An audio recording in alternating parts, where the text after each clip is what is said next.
The international break has arrived and it has been far from quiet for us. From multiple Chelsea players pulling out of international break with injuries, to emotional news about our former Blue, Oscar, shocking transfer links involving Rodrygo, Myles, Lewis-Skelly, and now fresh updates on Kenan Yildiz's situation at Juventus.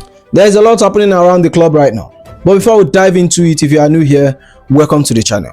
Or if you have been following me for a while, you know the drills. Help your boy get to 10k subscriber mark. Let's dive into it. The international break is here, but for us it doesn't feel like a break at all, because right now it's looking like Chelsea are limping into it rather than resting through it.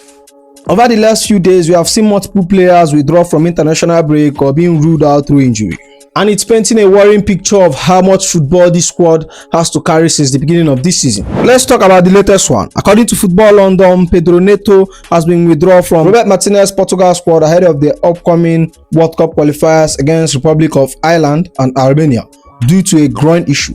That's another attacking option who will now be staying back at Cobham for treatment. Groin problem can be tricky. They are the type of injury that look minor at first, but if it's not managed properly, it can turn into a long-term setback. While the good news is that he's not traveling, the reality is that we lose rhythm and we lose continuity. Then let's move to Trevoh Chalobah, and for once it's some positive news. According to News Counselor, Trevoh Chalobah is set to join up with England squad, replacing injured Crystal Palace Matt Gay. That's a big moment for Trev. He has fought his way back from fitness struggles. He's looked sharp in training and he's now earned that recognition. For him, this is a reward. For us, it's assurance that our defensive option is finally looking ready. But then comes the bad news again. According to News Counselor, reports that Romeo Lavia is set to miss at least a month with squad injury. The key phrase there is at least. He will continue to be assessed. But when we are talking about squad issues, especially for a midfielder who covered that much ground, you are not rushing that. This is a player who has barely had any rhythm since joining us. Every time he's close, something new pops up. So for Maresca, this isn't about losing a body, it's about losing an important part of the system that gives us balance and bite in midfield. And then the big one, Enzo Fernández. The Argentine spoke publicly himself. This is not speculations, and these are his exact words. I will not be available with Argentina. I was talking to the medical team because I had a problem with my knee in the last 4 months. I came with a bone edema that got worse in the last week and months because we played a lot of games. I think the most important thing is coming to the end of the season, and I think it's good to make this decision together, always respecting the doctors and everything. Now let's be honest, that is serious. A bone edema is not a small bruise. It's internal swelling inside the bone, and it usually comes from overuse or impact stress. And now both he and the medical team have decided to step back and prioritize recovery. It's the right decision, but it also means we lose one of our most influential players in the middle of the pack at a time when Lavia is out and Maresca need option. So when you look at all this together, Neto out, Enzo resting, Lavia sideline, Chalobah call up with England, it's not a crisis yet, it's a reality check. We are being reminded that as good as the football has been, the schedule has been brutal. The game, the intensity, the load is starting to catch up. And that's why this international break has to be treated like a reset for us. Players need to rest, not push. The medical team need to lead, not follow. Because if we don't use this window properly to manage recovery, we risk heading into the final stretch of the season with more questions than answers. So while everyone is talking about international goals and call-up, I'm sitting here thinking our biggest victory this week might just be keeping everyone healthy to finish strong. We have done well to rebuild momentum, but we can't let injury tear that apart. Now it's about smart management, calm decision, and making sure this squad gets to the other side of the break ready, not broken. You know, we have been talking about all the injuries and fitness problem inside the Chelsea squad, but sometimes football reminds us there are way more important things than the game itself. And today that reminder came in the saddest way possible. According to Selectio Talk, Oscar has been taken to Albert Einstein Hospital in Sao Paulo today after he felt unwell. Test has revealed a heart condition, and it's understood that he will retire from football and focus on recovery. Let that sink in. A heart problem, not a pulled hamstring or a muscle tear, a real-life condition. And just few hours later, Chelsea Football Club posted a message that really hit home. They wrote, "The thoughts of everyone at Chelsea are with our former player Oscar and his family at this difficult time." When you see news like this, everything else stops. All the rivalries, all the debates, all the transfer talks, everything fades. Because this is a player who gave us memories that lived rent-free in our heads. When I was growing up, players like Oscar was part of what made me fall in love with Chelsea. The technique, the flair, the effortless touch, and of course, that screamer against Juventus in the Champions League. Moments like this that shaped our childhood as fans. And if we are being honest, people were laughing when he left Europe for China in 2017. They said it was all about money. He threw away his career too early, but now looking at what happened, maybe that decision actually saved his life. He earned his financial freedom, stayed closer to family, and avoided the kind of constant physical stress that might make things worse. Sometimes fate plays out in strange ways. So today is not about footballing legacy or stats. It's about wishing him well. Oscar is and will always be part of Chelsea's story. A magician in blue who gave us joy, carried himself with class, and who deserves every bit of love and support right now. From all of us, our thoughts and prayers and our heart goes out to Oscar and his family. You know, after everything that happened with Oscar, it really put things into perspective. Football moves fast. One moment you are talking about someone fighting for their health.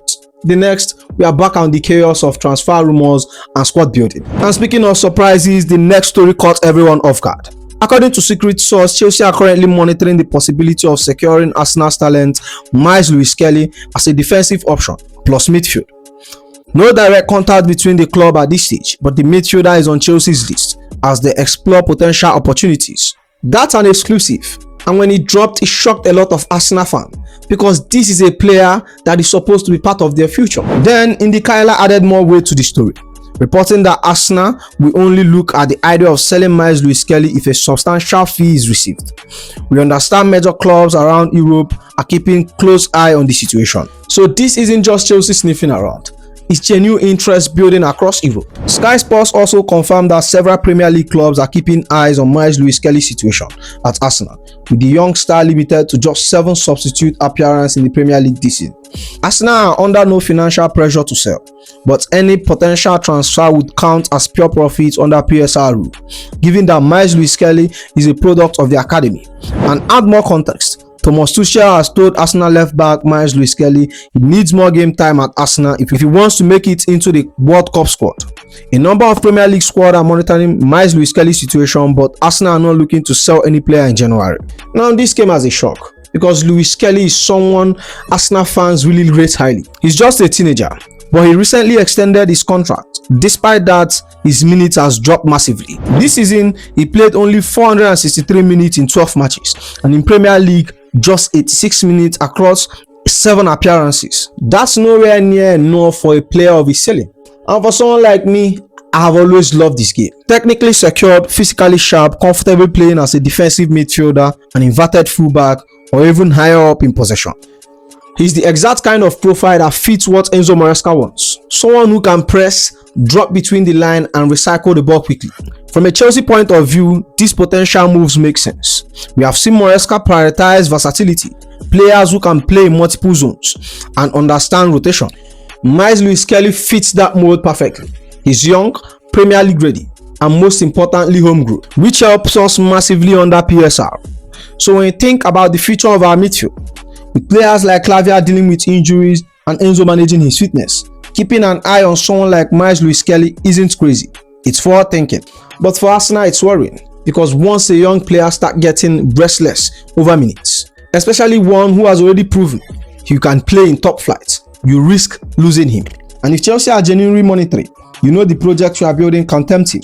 For me personally, I would love to see him in blue because every time I've watched him, he has maturity beyond his age. That ability to control tempo and still look composed under pressure. He's one of those players who just belongs in a system built around technical security and confidence in possession.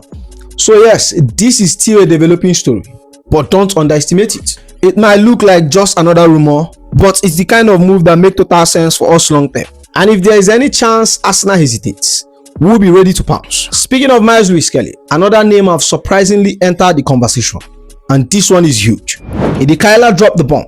Chelsea are in direct contact with Real Madrid, and the subject is Rodrygo. Chelsea are willing to do a deal for January or summer, and that immediately sent the football world into frenzy because it was quickly followed by a report from ESPN Brazil via Real Madrid zone, claiming Rodrygo is unhappy with his role at Real Madrid this season and is now seriously open to leaving the club in January. However, things got interesting when Fabrizio Romano came out to cool everything down. What I'm hearing from Chelsea sources is very clear. With maximum respect to Rodrygo, Chelsea are not in negotiation. No talk with the players' camp or Real Madrid. There is zero going on between them. So 3 completely different sides of the same story. One is saying it's happening, one is saying Rodrygo wants out, and one is saying there is nothing. Now this leak honestly came as a shock, even for us, because despite Rodrygo's quality, he has been struggling for minutes this season. Only 359 minutes in 12 matches, with most of them coming off the bench. For a player his quality, that's a major drop-off compared to last season where he was a regular starter in the Real Madrid front line. But like I said in the summer, there are a lot of reasons I don't see this day happening, at least anytime soon. And first up, salary. Rodrygo is on big wages at Real Madrid, and Chelsea has been extra cautious with wage structure since the Boli era began, tightening things up. Secondly, transfer fee. We all know how Florentino Perez operates. He's not letting a young Brazilian leave for cheap, especially one he believes could still explode under Xabi Alonso. And now third and the most important factor, Chelsea's agreement with UEFA about financial fair play and player registration. We need to sell before buying. So if by miracle Rodrygo ends up at Stamford Bridge, it means one big name, first team player is on his way out. So for now, it's one of those stories that sounds great on paper. Exciting headline, big player, global buzz, but in reality, there is a lot standing in the way. Still, if he ever did wear a blue shirt, that would be something special. Now my question to you, do you want Rodrygo at Chelsea, or do you think we should focus on developing what we already have? And continuing from the chaos surrounding transfers and uncertainty, another name that is resurfaced on Chelsea's radar is Kenan Yildiz. According to Go, Kenan Yildiz's future at Juventus is in serious doubt, with contract talks between him and his club put on hold after months of negotiation. Chelsea remain interested and are expected to return next summer. Now this isn't exactly shocking, because we all know for a while Chelsea has been keeping tab on him. Talks has been ongoing since last summer, and the club scout has continued to monitor his progress closely. Yildiz, on the other hand, has been one of the brightest stars in Serie A this season. 7-goal contribution in 14 matches. We already picked up multiple Young Players of the Month award. For me, it's clear why we are so interested. He's got that raw flair, composure, versatility that Maresca loves, capable of playing as a winger, an attacking midfielder, or even drifting centrally to play.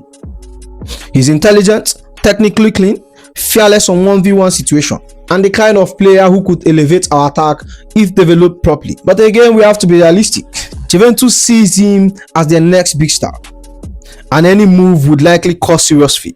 Still, the fact the talks are stalled gives us more opening, and knowing how our recruitment team works, Chelsea will be watching every development closely. While this story is still unfolding, one thing is clear: Kenan Yildiz is a name we'll be hearing a lot more about, especially if Juventus can sort his contract situation soon. So with that said, that's the end of the video, my friends. I hope you enjoy it. Make sure you like, comment, and subscribe, and I'll see you in the next one.